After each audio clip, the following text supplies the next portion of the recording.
HCl, बस बात करो। HCl का एक कॉमन नेम था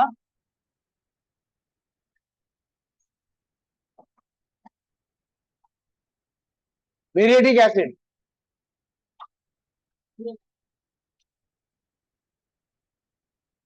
HCl का कॉमन नेम लिखा है बस। वैसे अमोनिया का एक कॉमन नेम है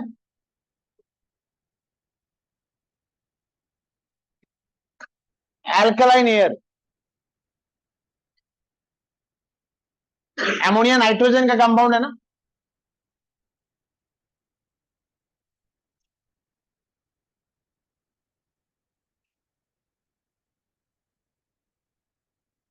अमोनिया नाइट्रोजन का कंपाउंड है ना। नाइट्रोजन के वैलेंस शेल में कितने इलेक्ट्रॉन है? 5। वैलेंस शेल में टोटल इलेक्ट्रॉन 7।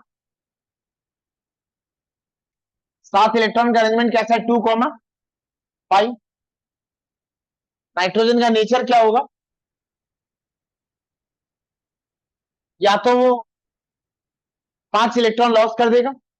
नाइट्रोजन के बैलेंस शेल में 5 इलेक्ट्रॉन, या तो वो 5 इलेक्ट्रॉन लॉस करेगा। और अगर वो 5 इलेक्ट्रॉन लॉस करता है उसके ऊपर चार्ज क्या आएगा? +5। या एक काम और हो सकता है, नाइट्रोजन 3 इलेक्ट्रॉन गेन करेगा ऑक्टेट कंप्लीट करने के लिए, और ऐसे में नाइट्रोजन गेन 3 इलेक्ट्रॉन अगर करता है तो नाइट्रोजन के ऊपर चार्ज आएगा -3। अब एक बात बताइए, जो नाइट्रोजन है जो नाइट्रोजन -3 चार्ज कैरी करता है, ऐसे हाँ मत बोलना, उस नाइट्रोजन के और इलेक्ट्रॉन गेन करने की कोई भी टेंडेंसी होगी।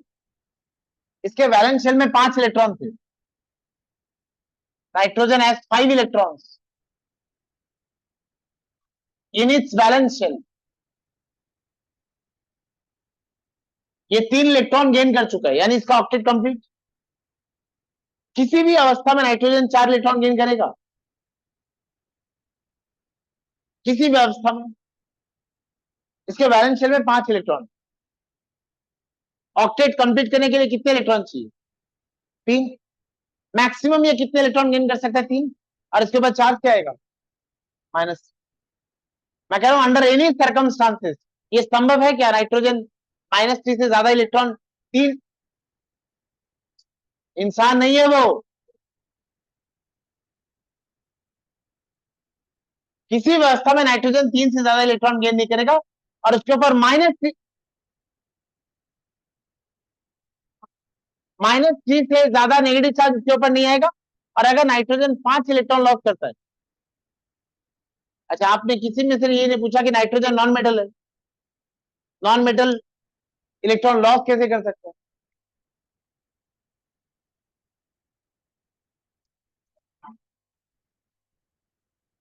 Nitrogen being a non metal, वो इलेक्ट्रॉन लॉस करेगा क्या? Nitrogen being a non metal, वो इलेक्ट्रॉन लॉस करेगा क्या? करेगा? नहीं करेगा। तो ये +5 चार्ज कैसे आता है? कंपाउंड बनने के बाद नाइट्रोजन की इलेक्ट्रॉन नाइट्रोजन की तरफ नहीं, किसी ज्यादा इलेक्ट्रोनेगेटिव एटम की तरफ शिफ्ट हो जाते हैं, ऑक्सीजन की तरफ शिफ्ट हो जाते हैं। नाइट्रोजन के ऊपर पॉजिटिव चार्ज का एक क्लाउड बनता है, एक एटमॉस्फेयर बनता है। पॉजिटिव चार्ज मतलब ये नहीं लॉस ही हो चुका है। अब मान लीजिए एक नाइट्रोजन जिसके ऊपर +5 चार्ज है, +5 मतलब ये नहीं वो 5 इलेक्ट्रॉन लॉस कर चुका है। +5 मतलब उसके ऊपर पॉजिटिव चार्ज का एटमॉस्फेयर है। नाइट्रोजन अगर नाइट्रिक एसिड बनाता है, ये नाइट्रिक एसिड का स्ट्रक्चर HNO3। HNO3। ऑक्सीजन ज्यादा इलेक्ट्रोनेगेटिव, इस बात का ध्यान है आपको। Oxygen second most electronegative element है पीरियोडिक टेबल का। ऑक्सीजन इलेक्ट्रॉन अपनी तरफ पुल करेगा, नाइट्रोजन पे चार्ज प्लस आएगा। ऑक्सीजन इलेक्ट्रॉन अपनी तरफ पुल करेगा, इस पे प्लस चार्ज। ऑक्सीजन इलेक्ट्रॉन अपनी तरफ पुल करेगा, इस पे प्लस चार्ज। तो नाइट्रोजन पे जो एटमॉस्फेयर है वो पॉजिटिव चार्ज का है। नोवेयर इट मींस कि नाइट्रोजन ने 5 इलेक्ट्रॉन लॉस कर दिए। इलेक्ट्रॉन लॉस कौन करेगा? मेटल। नाइट्रोजन, नॉन मेटल है, लेकिन ये हाई +5 चार्ज इसको कैसा टेंडेंसी देगा, इलेक्ट्रॉन गेन करने की टेंडेंसी। और ऑब्वियस सी बात है, अगर इतना पॉजिटिव चार्ज आ गया तो वो इलेक्ट्रॉन को अट्रैक्ट ही करेगा, पॉजिटिव चार्ज इलेक्ट्रॉन को अट्रैक्ट ही करेगा। एक नाइट्रोजन जिसपे +5 चार्ज है वो इलेक्ट्रॉन को अट्रैक्ट करेगा, और एक नाइट्रोजन जिसपे -3 चार्ज है वो इलेक्ट्रॉन को, एक नाइट्रोजन जिसपे -3 चार्ज है वो इलेक्ट्रॉन को क्या करेगा, गेन करेगा। एक मिनट,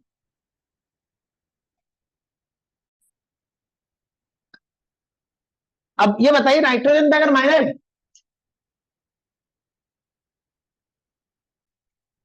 अगर नाइट्रोजन पे -3 चार्ज है सुन लो, सुन लीजिए फिर, सब बुक में सब लिखा। अगर आप नाइट्रोजन के -3 चार्ज से काम कर रहे हैं, ये और इलेक्ट्रॉन गेन करेगा क्या? नाइट्रोजन के वैलेंस शेल में 5 इलेक्ट्रॉन है, ऑक्टेट कंप्लीट करने के लिए 3 इलेक्ट्रॉन गेन कर चुका है, ये और इलेक्ट्रॉन गेन करेगा क्या? हेलो हेलो, करेगा क्या? नहीं। इसके पास अब एक ही ऑप्शन है, इलेक्ट्रॉन लॉस। वो नाइट्रोजन जिसपे -3 चार्ज है वो केवल इलेक्ट्रॉन लॉस करेगा, it only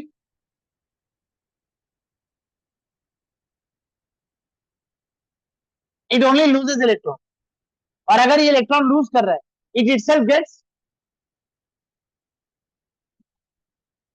itself gate oxidised, और ये एजेंट क्या होगा, रिड्यूसिंग एजेंट।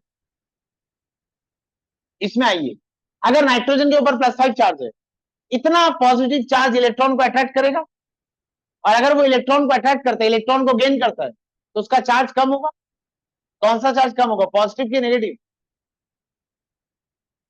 इतना हाई पॉजिटिव चार्ज, अब वो इलेक्ट्रॉन को अट्रैक्ट करेगा, और अगर ये इलेक्ट्रॉन को अट्रैक्ट करेगा, इसका चार्ज कम होगा।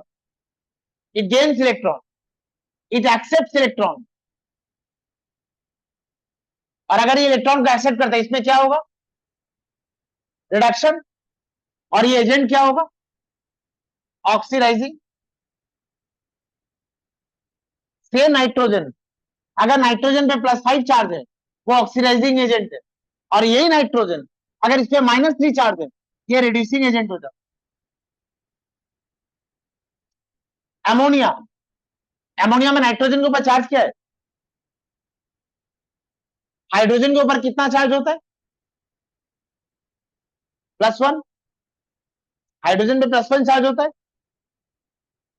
एक हाइड्रोजन +1, 3 हाइड्रोजन, यानी टोटल पॉजिटिव चार्ज कितना है, +3। और नाइट्रोजन पे चार्ज क्या है, -3।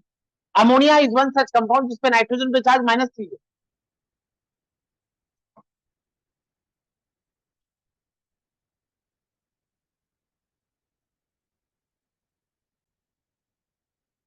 Ammonia is one such compound जिसपे नाइट्रोजन पे चार्ज -3 है।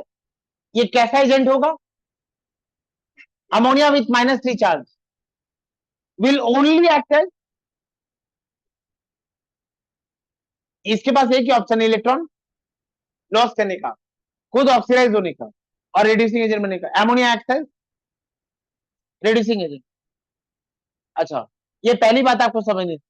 सेकंड इंपॉर्टेंट है, सुन, अगर अमोनिया ऑक्सीडाइज होता है, अगर नाइट्रोजन ऑक्सीडाइज होता है, तो नाइट्रोजन का चार्ज बढ़ेगा ना,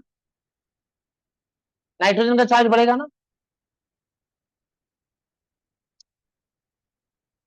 नाइट्रोजन पे अगर -3 चार्ज है, दिस कंपाउंड इज अमोनिया।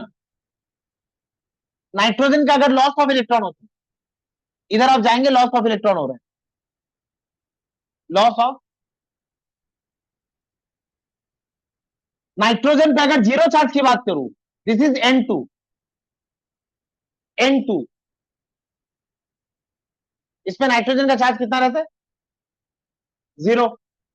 अगर फिर लॉस इलेक्ट्रॉन होता है, नाइट्रोजन पे अगर मैं +2 चार्ज की बात कर रहा हूं, this is NO, nitric oxide.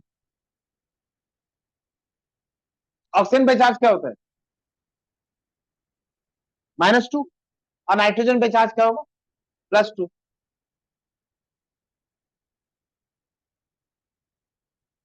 अच्छा, अगर नाइट्रोजन +4 है, ये क्या होगा, NO, NO2। एक oxygen -2, 2 oxygen -4। Plus minus sorry sorry sorry ये +2 होगा, +2 और +4 के बीच में एक और नाइट्रोजन है, दिस इज +3, ये कंपाउंड है NCl3। एक क्लोरीन का चार्ज क्या है,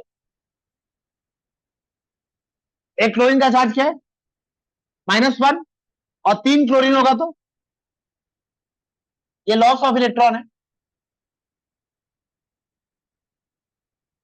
नाइट्रोजन पे -3 चार्ज NH3, नाइट्रोजन पे 0 चार्ज N2, नाइट्रोजन पे +2 चार्ज NO, नाइट्रोजन पे +3 चार्ज NCl3, नाइट्रोजन पे +4 चार्ज NO2, और नाइट्रोजन पे +5 charge HNO3।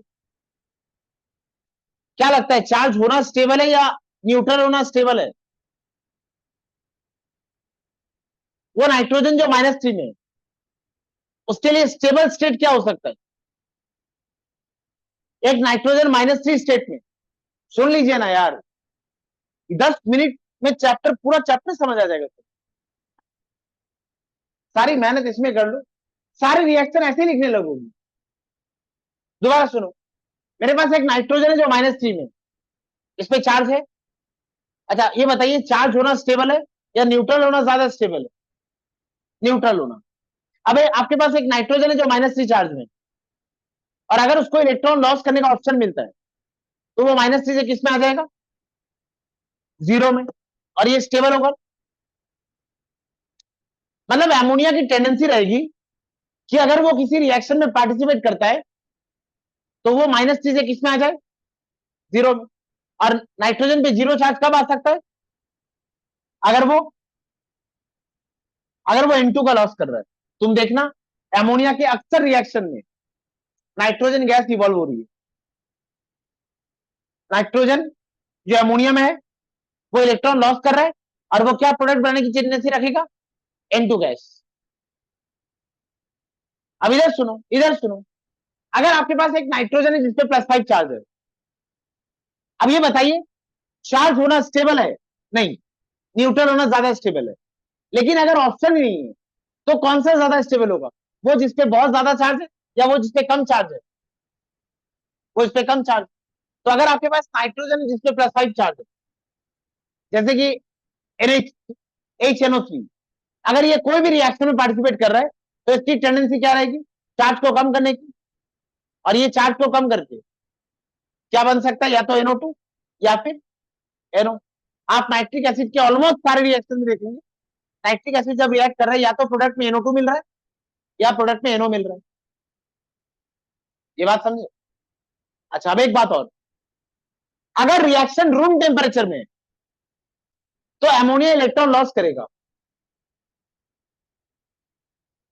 Keshav I request you please सुन लीजिए, अगर रिएक्शन रूम टेम्परेचर में, एमोनिया का रिएक्शन रूम टेम्परेचर में हो रहा है, तो इसकी टेंडेंसी रहेगी इलेक्ट्रॉन लॉस करने की, ताकि चार्ज कितना आ जाए, 0।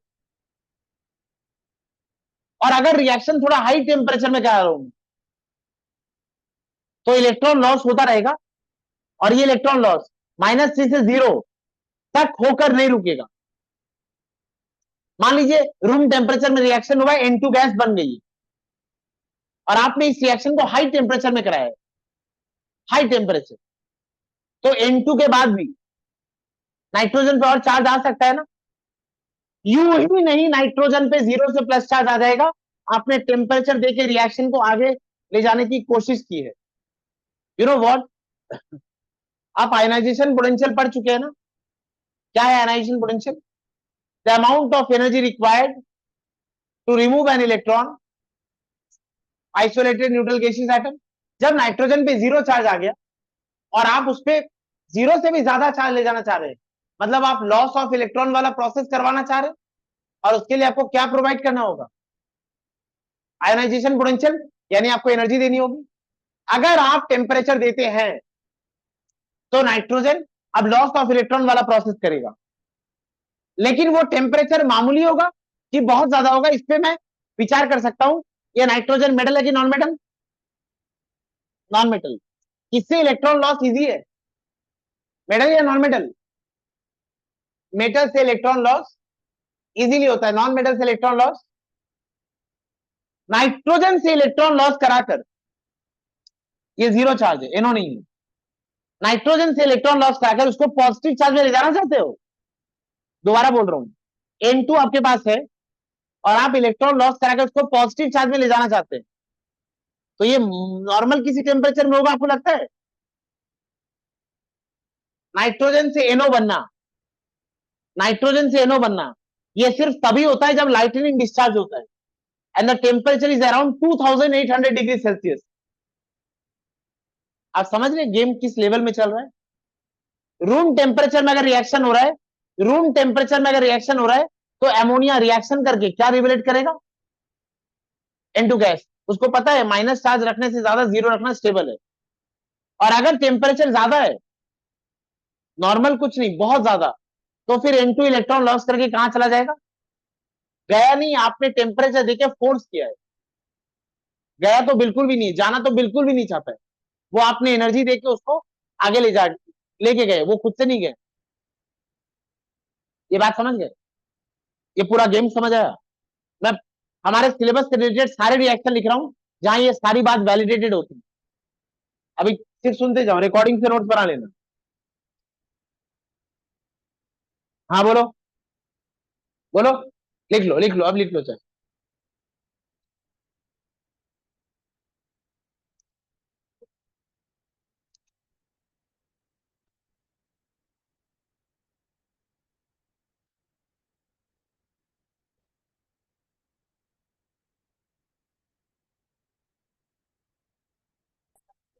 फर्स्ट रिएक्शन, अच्छा एक बात और याद रखना, अगर आप नाइट्रोजन का चार्ज निकालने की बात कर रहे हैं, मैं नाइट्रोजन के कुछ कंपाउंड लिख रहा हूं, और वो सब कंपाउंड में नाइट्रोजन में क्या चार्ज होगा वो देख लेते हैं।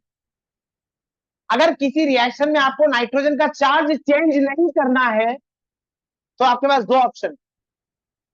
अगर आपको किसी कंपाउंड में नाइट्रोजन का चार्ज चेंज नहीं करना है, तो ऐसे रिएक्शन में हम दो ही प्रोसेस करवाते हैं, या तो हाइड्रोलिसिस, उस कंपाउंड का वाटर से ट्रीटमेंट, वाटर से रिएक्शन कराने पर किसी भी एटम का चार्ज चेंज नहीं होता है।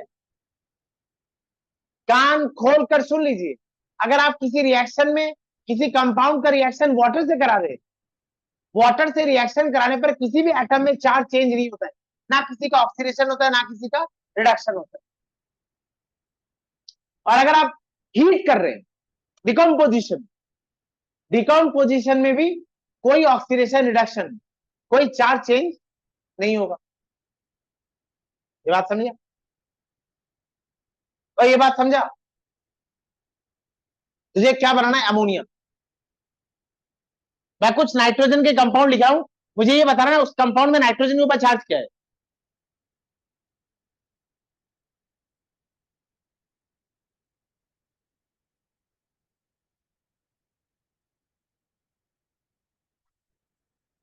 सब में नाइट्रोजन के ऊपर चार्ज निकालना है, नाइट्रोजन के ऊपर चार्ज निकाला है सब में।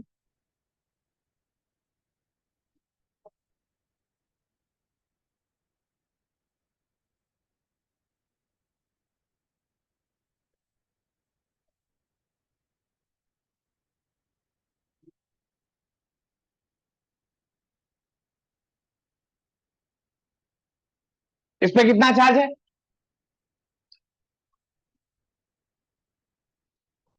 My patience is, sodium potassium पे चार्ज कितना होता है? मैं तुम्हें झूठ नहीं बोल रहा, मैं तुम्हें झूठ नहीं बोल रहा, क्लास 8 के बच्चों को भी याद हो गया। मैं एक वीडियो शेयर करूंगा, क्लास 8 के बच्चों को पढ़ाया, सारा चार्ज, सारा ऑक्सीडेशन रिडक्शन किस लेवल में जाके वो लोग सॉल्व कर रहे हैं, सिर्फ तुम लोगों को शर्म दिलाने के लिए मैं वीडियो शेयर करूंगा आज ही, क्लास के बाद, ताकि सर झुका के घर जाए। 8 के बच्चों को, 9 में भी नहीं है वो लोग। चलो दोबारा देख,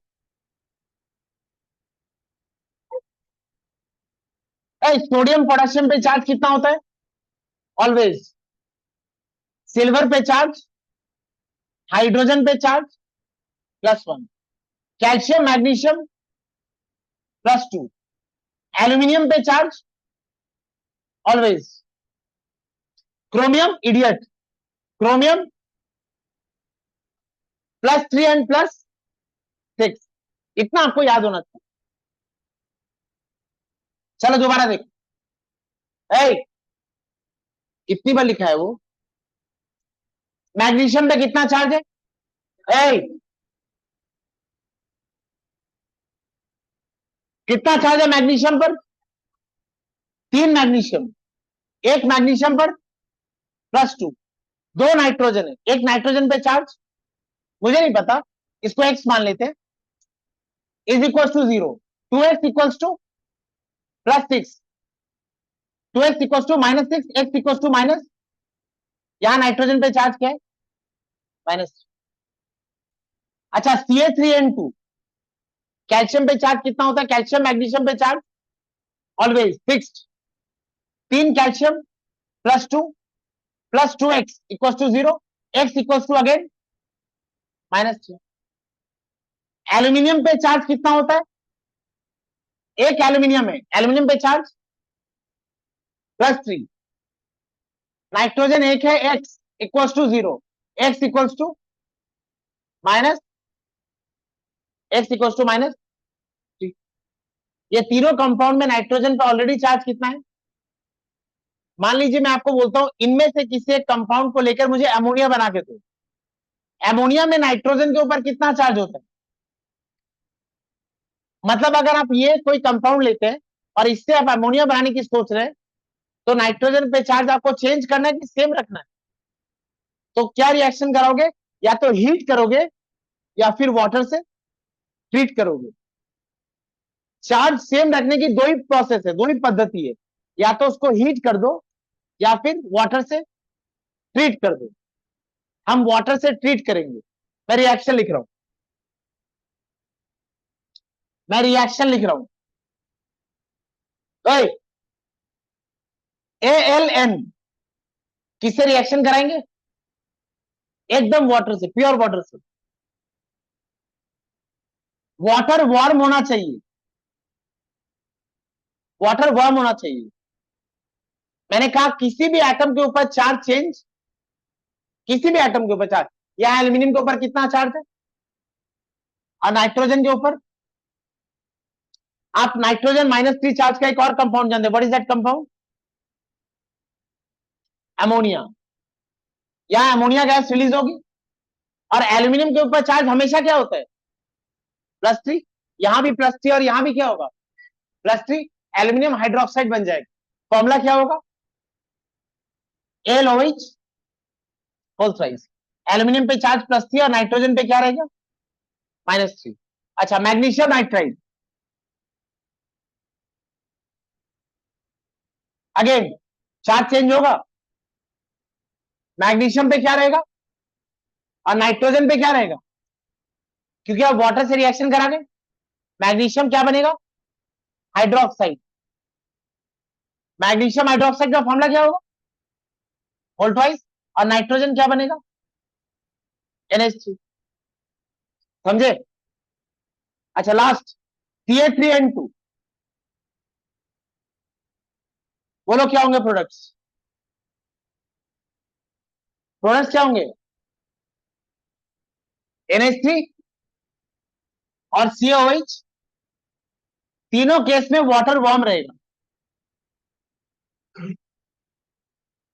बताइए, बताइए बैलेंसिंग ट्वाइस होगा, बैलेंसिंग बताइए,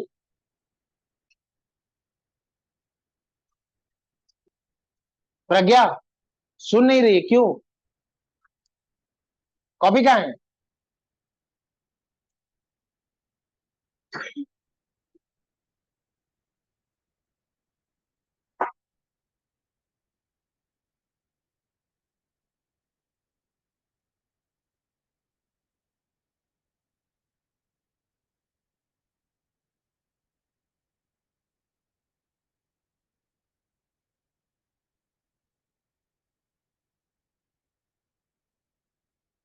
बैलेंसिंग क्या होगी, 3,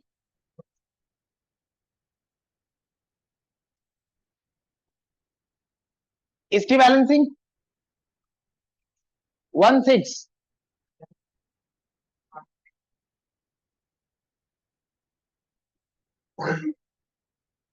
हो गया बैलेंसिंग। ये जो कंपाउंड इनका क्या नाम होगा? किसी एलिमेंट के ऊपर अगर नेगेटिव चार्ज होता है और ऑक्सीजन नहीं होता है तो उसको हम लास्ट में लिखते हैं आईडीई। किसी एलिमेंट के ऊपर अगर नेगेटिव चार्ज होता है और ऑक्सीजन नहीं होता है तो उसका नाम एंड करते हैं आईडीई से। नाइट्रोजन पे नेगेटिव चार्ज है, ऑक्सीजन नहीं है, इसका नाम क्या होगा? नाइट्राइड। नाइट्राइड। ठीक ऐसे ही सल्फर पे अगर -2 चार्ज होता है इसका नाम क्या होगा? सल्फाइड।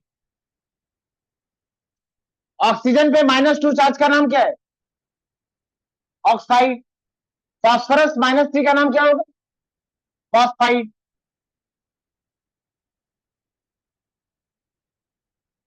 समझे? ये बात समझे? अच्छा, इन सबको हम क्या बोल सकते हैं? Metal nitride. ये सब क्या है? मेटल। मेटल नाइट्राइड का रिएक्शन किससे करा रहे? Warm water. क्या मिल रहा है? Ammonia plus metal, ammonia plus metal hydroxide. चलेगा? ये था प्रिपरेशन ऑफ एमोनिया नंबर 1।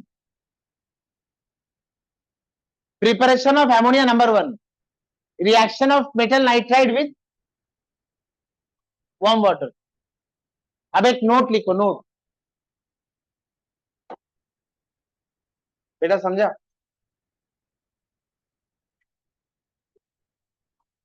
एक नोट लिखो, reaction of metal nitride with warm water.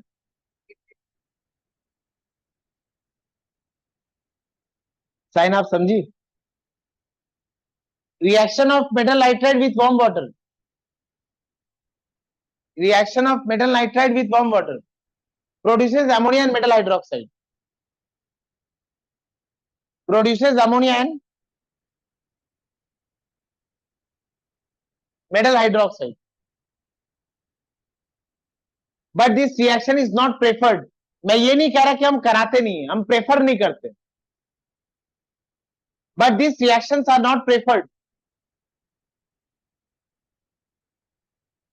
But these reactions are not preferred for preparing ammonia gas. But these reactions are not preferred. Preferred बोला मैंने, ये नहीं बोला कराते नहीं है। Not preferred for preparing ammonia gas because metal nitrides are expensive. Actual reason है, जो सच है वो सच। These reactions are not preferred for preparing ammonia gas because metal nitrides are expensive. हाँ करो, because metal nitrides are expensive. हो गया? हो गया? ओए हुआ? नेक्स्ट लिखो, प्रिपरेशन ऑफ एमोनिया बाय ए लिखो, ए सेकंड हेडिंग दो, preparation of ammonia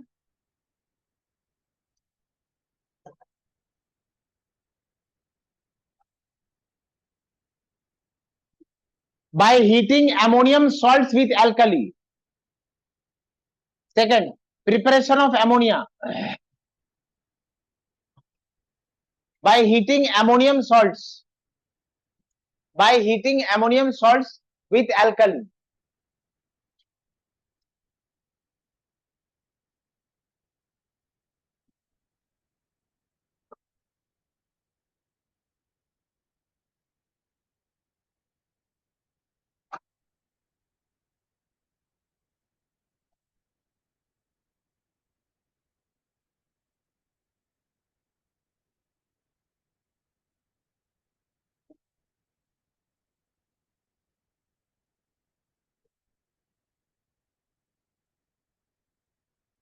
By heating ammonium salts with ना, एमोनियम सॉल्ट में एक सॉल्ट तो हम यूज करेंगे नहीं, वो है एमोनियम नाइट्रेट। पहले नोट बना के लिख लो, ammonium nitrate. note in ammonium salt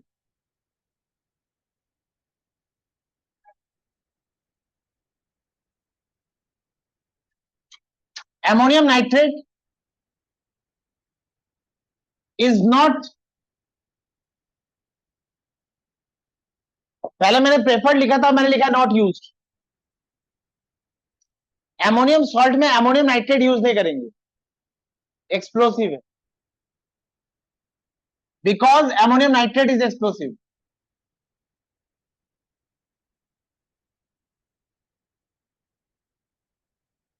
because ammonium nitrate is explosive in nature.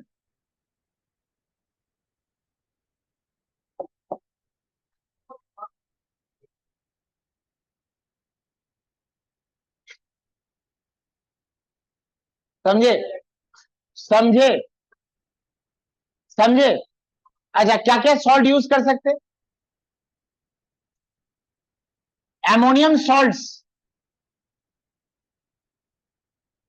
That may be used, ammonium chloride, ammonium sulfate, ammonium phosphate.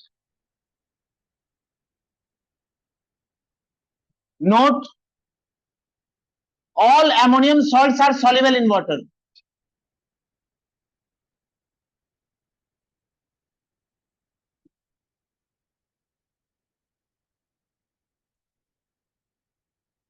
क्या नाम है आपका? प्रीतिशा। बताइए, ammonium phosphate, ammonium phosphate water में सॉल्युबल होगा या नहीं? कैसे कैसे बता सकते?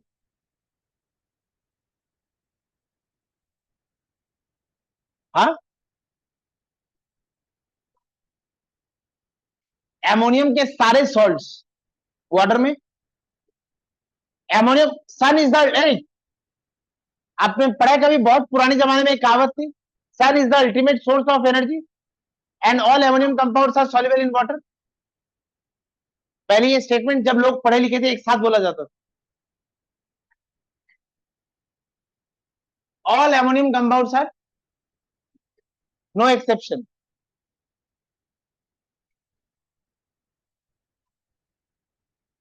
no exception.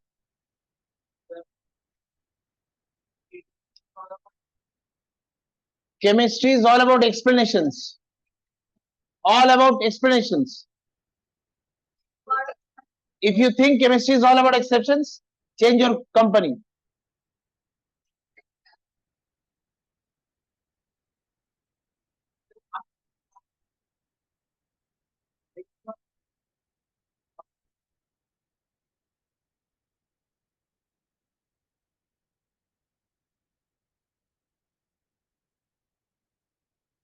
एकदम तोड़ मत। हो गया लिखना? हो गया लिखना?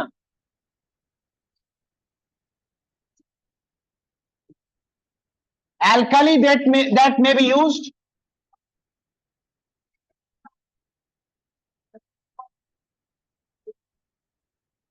पढ़ाई लिखाई छोड़ दीजिए, गांव में जाके बैल चलाइए।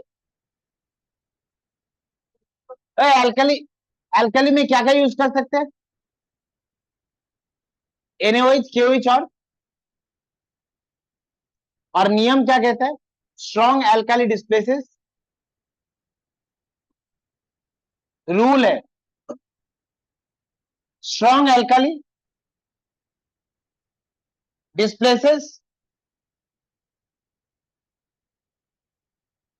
strong alkali displaces weak alkali.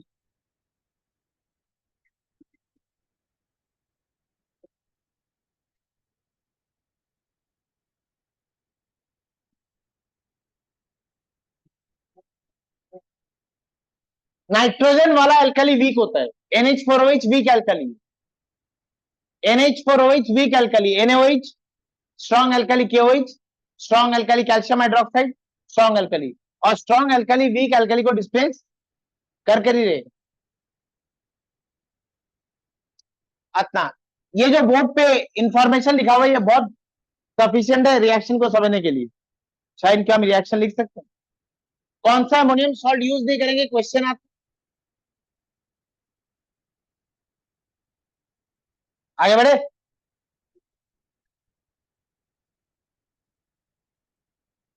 Reaction तो फाइल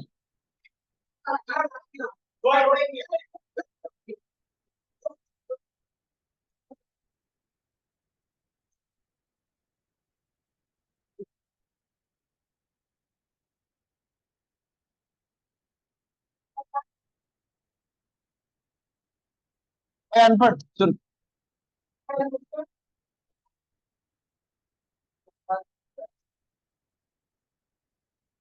एमोनियम क्लोराइड का रिएक्शन करा है कैल्शियम हाइड्रोक्साइड से। एमो सुन ना, सुन ना।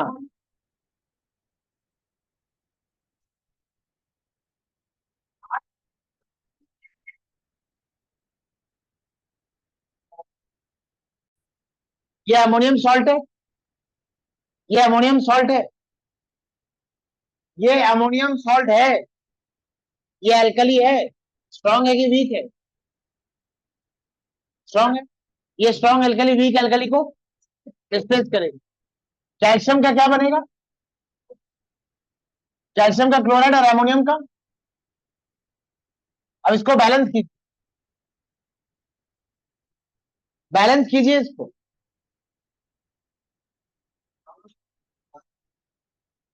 To NH4 CaCl2 plus 2NH4 OH। अब एक बात सुनो, यहां मैंने क्या लिखा? Strong alkali displaces. और यहां डिस्प्लेस कहां हुआ? यहां डिस्प्लेस कहां हुआ? सुन इधर, एमोनियम हाइड्रोक्साइड,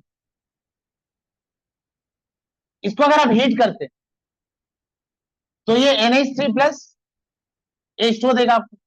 आप यहां पे हीट करेंगे और ये NH4OH ब्रेक करेगा। कितना NH4OH? एक NH4OH ब्रेक करके एक एमोनिया और एक वाटर देता है। दो NH4OH ब्रेक करके दो एमोनिया और दो। तो आप यहां क्या लिखेंगे? 2H2O plus 2। NH3 gaseous form में है ना? NH3 गैसियस फॉर्म में है ना? तो ये गैस बनकर बाहर आ जाएगा। समझे?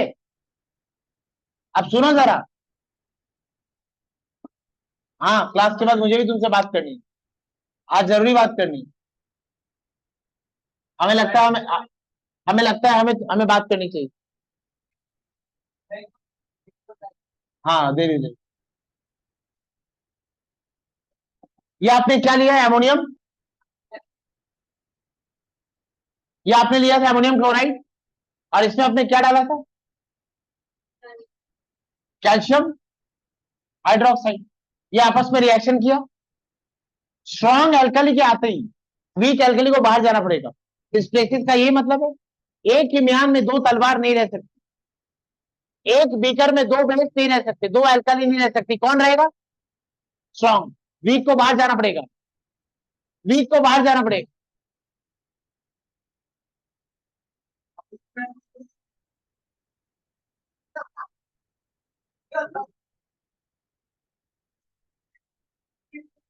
कैल्शियम क्लोराइड बनेगा, कैल्शियम क्लोराइड बनेगा और एमोनियम। अब सुनिए जरा, ये एमोनियम हाइड्रोक्साइड बन के इस टेस्ट ट्यूब में है नहीं। इस रिएक्शन को कराने के लिए हम हीट करते हैं और जैसे मैं हीट करूंगा एमोनियम हाइड्रोक्साइड से क्या रिलीज हो जाएगा? Ammonia gas. यहां वीक एल्कली है ही नहीं, वीक एल्कली डिस्प्लेस हो चुका है। ये मतलब समझे? इस बीकर में अब कौन प्रेजेंट है? इस टेस्ट ट्यूब में कौन प्रेजेंट है? Calcium hydroxide. No ammonium hydroxide is present. ओए समझे क्या? Next reaction. हाँ, ion.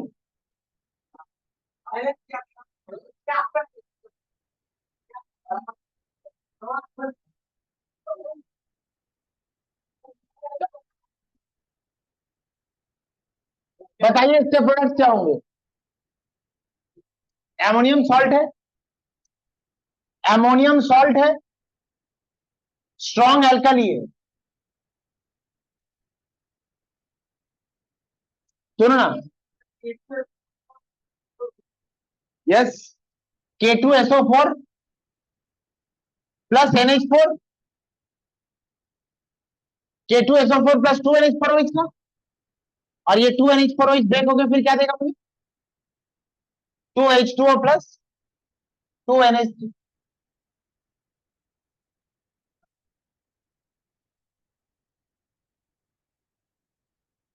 NH4 whole thrice PO4 plus NaOH। बताइए इसके प्रोडक्ट्स क्या होंगे?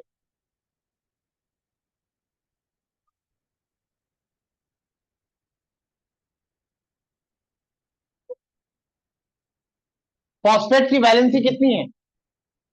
अनपढ़, जाहिल, गंवार।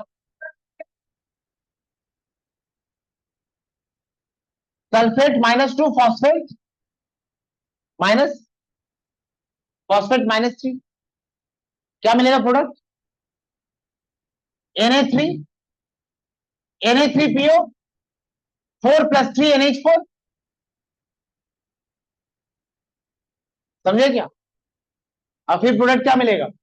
3H2O plus 3,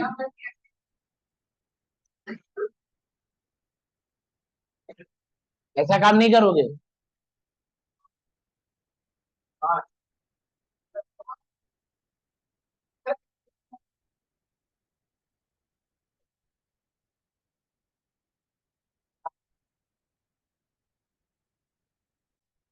in the above reaction,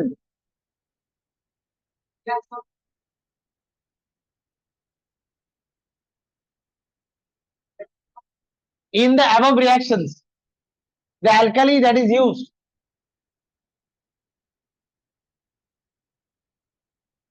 the alkali that is used must be hot concentrated. Alkali hot और कॉन्सेंट्रेटेड होना चाहिए, बताइए क्यों? अगर आप डाइल्यूट एल्कली लेते हैं तो प्रॉब्लम क्या हो जाएगी?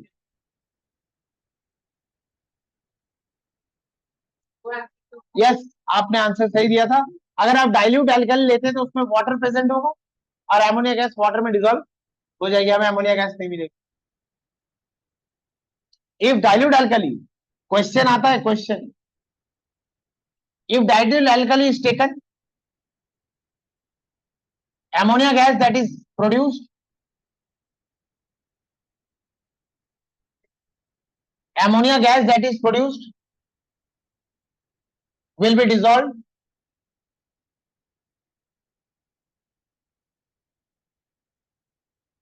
will be dissolved in water.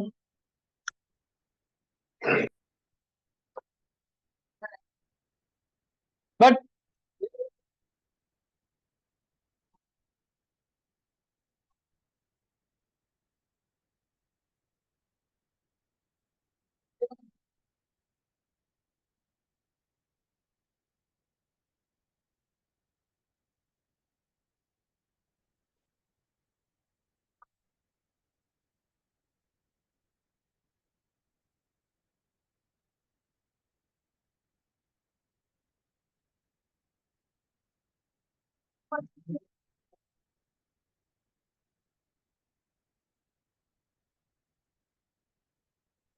in the above method, पहला नोट लिख लिए।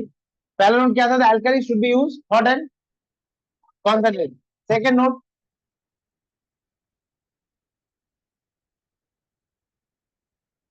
to dry, to dry the prepared ammonia gas, हाँ,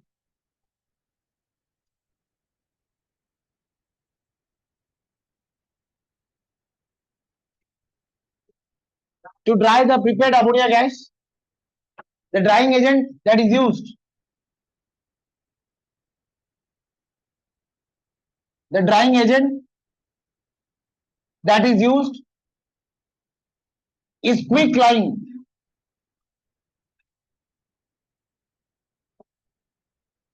कौन सा ड्राइंग एजेंट यूज होगा एमोनिया को ड्राई करने के लिए?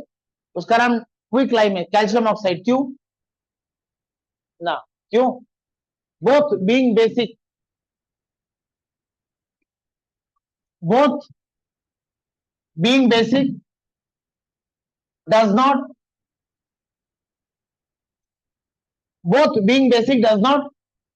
react. Drying agent that is not used is concentrated H2SO4. Since नहीं हार्ड क्रस्ट, एक ही बात याद कर लियो बस, hard crust. Since concentrated H2SO4 being acidic reacts with alkaline air ammonia to form ammonium salt.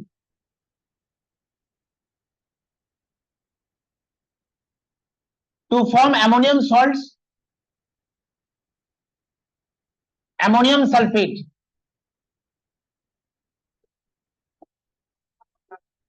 ये बात समझे क्या? अगर आप H2SO4 कॉन्सेंट्रेटेड H2SO4 अगर आप यूज करते तो वो कॉन्सेंट्रेटेड H2SO4 अमोनिया के साथ रिएक्ट करके एमोनियम सल्फेट बना लेता. अगर आप कॉन्सेंट्रेटेड H2SO4 यूज करते जो आपने HCl में यूज किया था, कॉन्सेंट्रेटेड H2SO4 से आपने HCl को ड्राई किया था, दोनों एसिड था, रिएक्ट नहीं किया था. लेकिन आप कॉन्सेंट्रेटेड H2SO4 अगर यहां यूज करते तो मामला गड़बड़ा जाएगा. एल्कलाइन एयर बेस एक ही बात है, soluble base are known as alkali.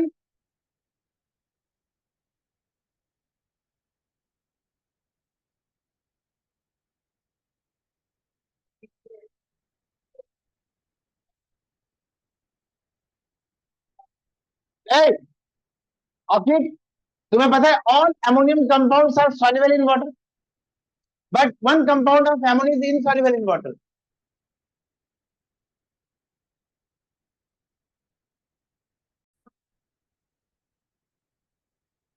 Fat brain, fat brain रुक.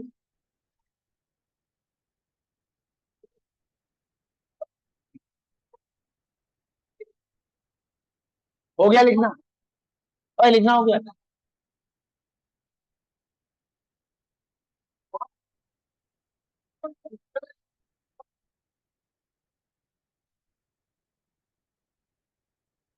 Collection of ammonia gas,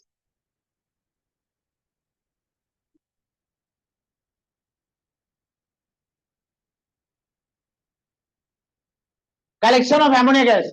ammonia water में, अमोनिया वाटर में collect,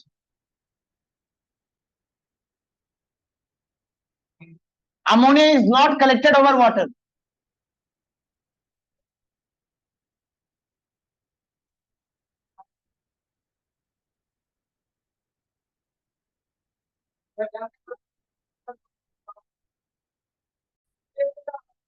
Ammonia is not collected over water because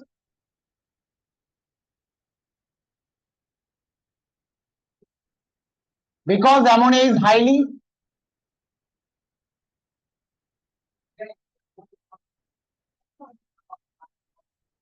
ammonia को किसमें कलेक्ट करेंगे? It is collected over,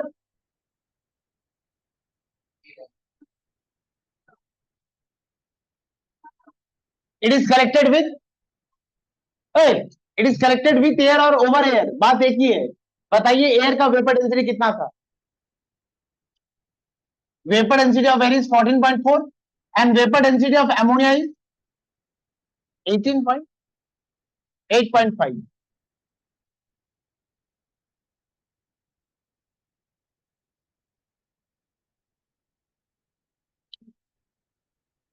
vapour density कैसे निकालते हैं? Molecular mass divide by ammonia का मॉलिक्यूलर मास 17/2 8.5. अच्छा कौन ज्यादा भारी हो गया? एयर. अब आपके पास एक कंटेनर है, मुझे नहीं पता,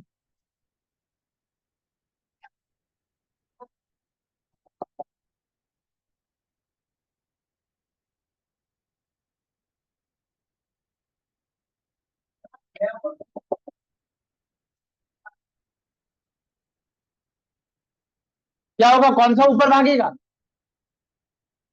कौन सा गैस ऊपर भागे? NH3 ऊपर भागेगा या नीचे भागेगा?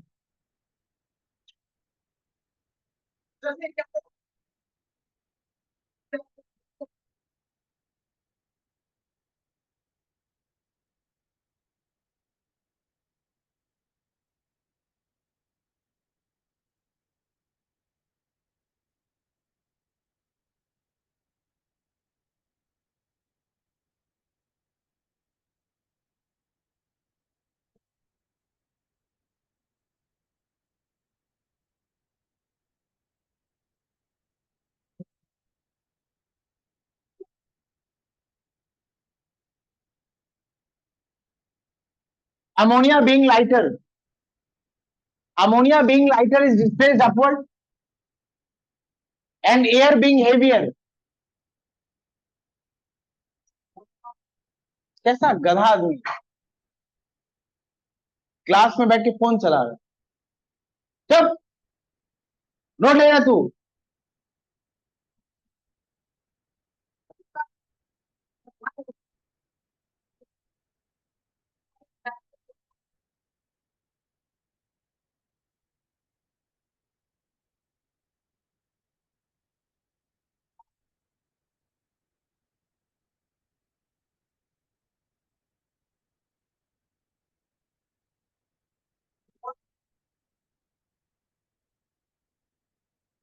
क्या लिख सकते हैं हम? एयर नीचे सेटल होगा, एयर नीचे से, एयर नीचे सेटल होगा, अमोनिया ऊपर जाएगा। क्या बोल सकते हैं इसको? Downward displacement air. ये था collection of ammonia. Ammonia being lighter is displaced upward. Ammonia being lighter is displaced upward. Air being air being heavier. Air being heavier is displaced downward. Therefore, it is collected by upward displacement of air. And ammonia को water में collect नहीं किया जाएगा। बोलो। हाँ, कैसा solution बनाना है? अगर अमोनिया को वाटर में डिसॉल्व करा दो फाउंटेन एक्सपेरिमेंट से।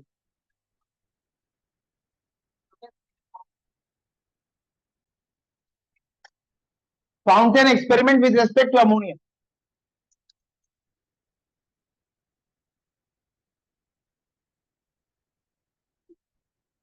Fountain experiment with respect to HCl पे क्या था ना, वो सेम है। फाउंटेन एक्सपेरिमेंट,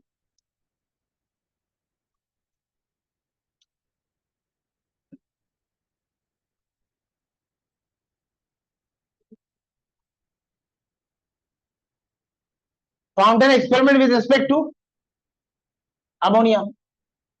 क्या क्या एम्स एंड ऑब्जेक्टिव है? Two objectives of the experiment. Number one, ammonia is soluble in water, and second, first is ammonia is soluble in water, second, ammonia is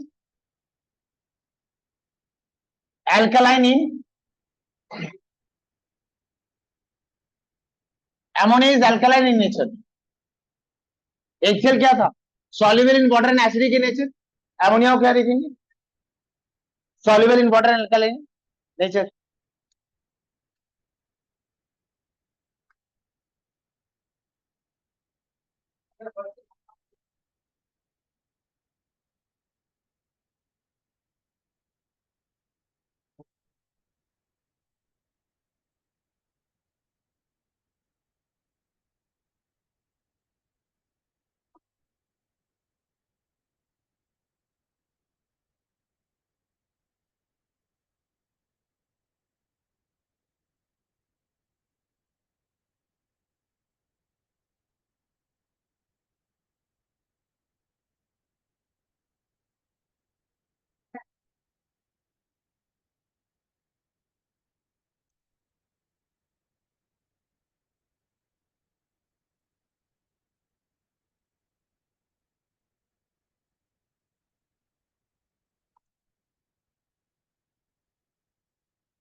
क्या क्या देख लो, ड्राई अमोनिया गैस लिया है, dropper में water लिया है,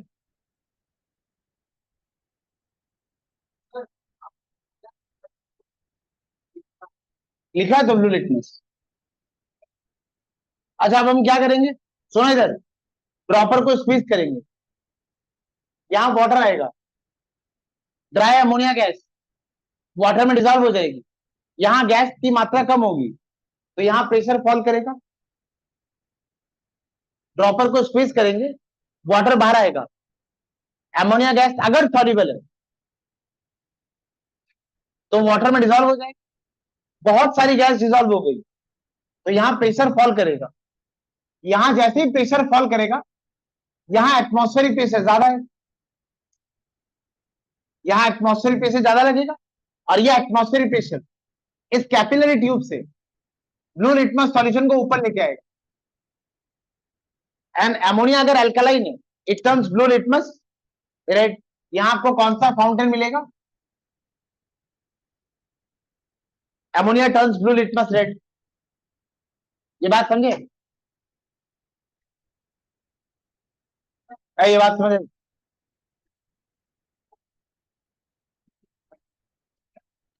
dropper squeezed, water released,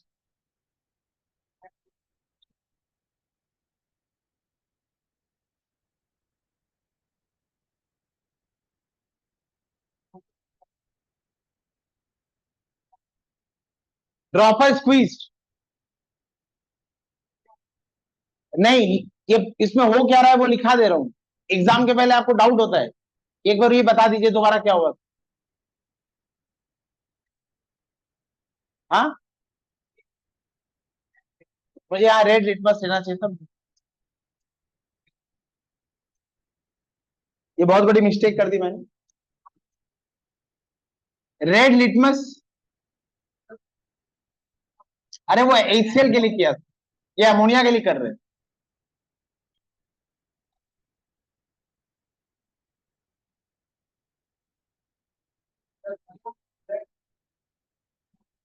but colour से wrong message आएगा ना,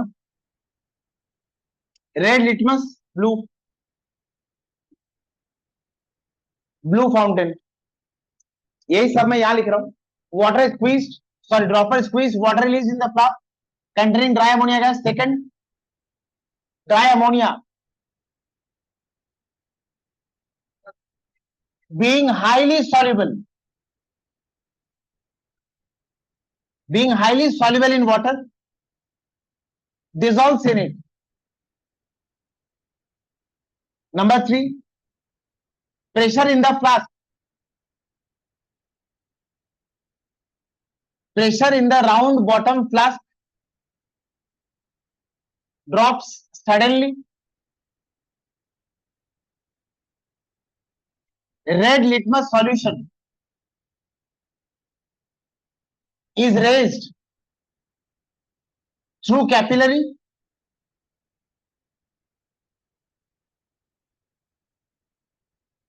in the round bottom flask,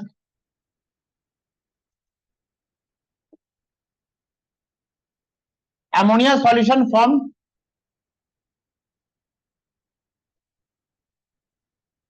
ammonia solution formed in the flask turns red litmus blue, shows ammonia is alkaline nature, shows ammonia is alkaline in nature। कौन सा, कौन सा, कौन सा, army,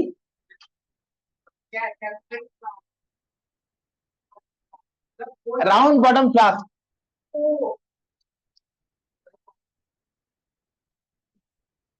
round bottom flask,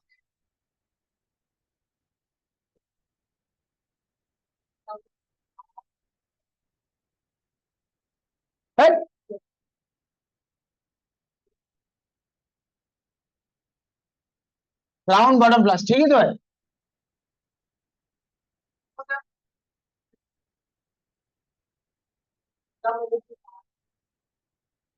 अरे यहाँ एक बार लिखा है ना राउंड बॉटम प्लस, बार बार क्या लिखा?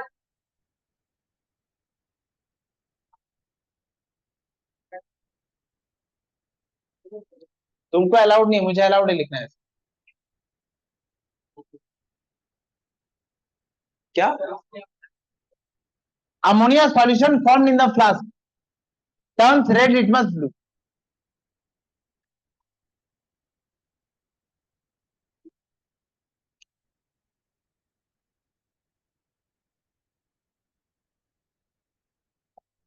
ये 2 नंबर में ब्रैकेट में अमोनिया सॉल्यूशन लिख लेना, यहाँ अमोनिया सॉल्यूशन बन चुका है। ये अमोनिया सॉल्यूशन है, लिटमस का कलर चेंज करेगा।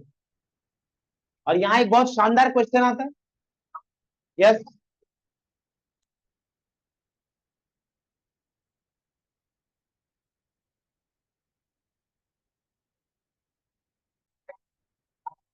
लिखो। ए, क्वेश्चन लिखो।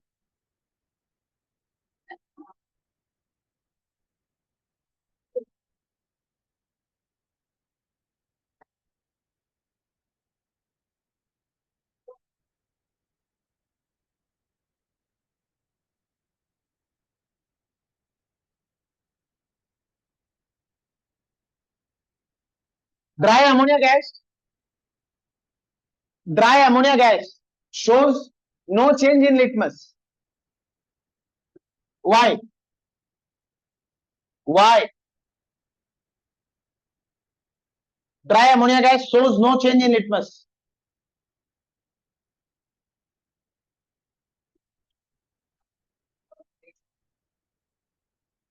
लिखो लिखो लिखो। Ammonia only, ammonia when taken in dry state. हाँ, ये वाला पार्ट मिटा दूं क्या? ये वाला पार्ट मिटा दूं?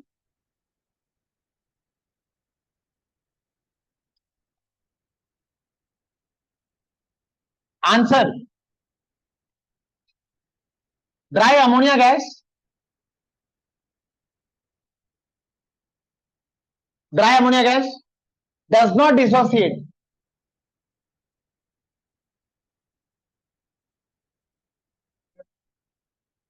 dry ammonia gas does not dissociate to give any ions, to give any H plus or H minus ions responsible for color change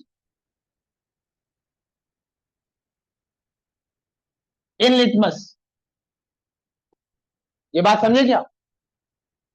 dry ammonia gas, dry ammonia gas does not dissociate to give any H plus or H minus ions। Dry ammonia gas polar covalent compound है, dissociate नहीं करेगा, कोई H plus और H minus ion नहीं मिलेगा।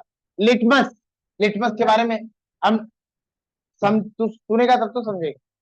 Dry ammonia gas एक polar covalent compound, जब वो ड्राई स्टेट तब कोई H प्लस या OH माइनस आयन्स प्रोड्यूस नहीं होते, और ये H प्लस और OH माइनस आयन्स ही है जो लिटमस में कलर चेंज करते हैं। लेकिन अगर मैं अमोनिया को लिक्विड स्टेट में लेता हूं, whereas ammonia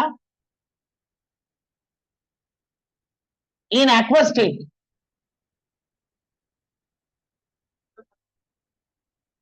whereas ammonia in aqueous state forms ammonia solution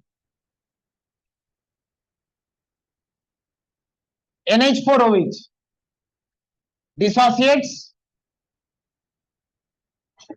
dissociates to give NH4 plus and OH minus ions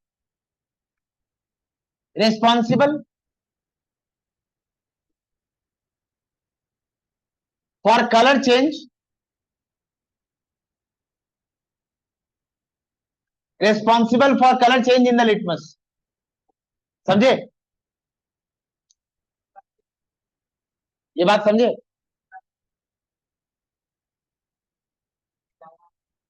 এই বুঝতে পেরেছিস? ट्राई अमोनिया गैस कोई आयन, कौन से आयन, कोई आयन नहीं देता, लेकिन एक्वस अमोनिया, अमोनिया को अगर तुमने एक्वस स्टेट में लिया वो क्या बना लेगा, अमोनिया सॉल्यूशन। ये तुम्हें देगा OH माइनस। अच्छा यहां एक बात लिखिए, टू गिव, नहीं नहीं वही थोड़ा सा लिख लेना, to give NH4 plus and OH minus ion, OH minus ion produce are responsible for colour change.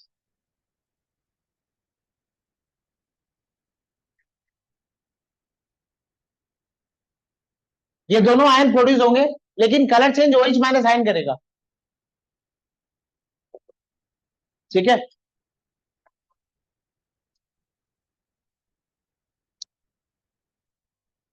एक छोटा सा डिफरेंस टेबल बनाओ, हट हट कॉपी निकालो।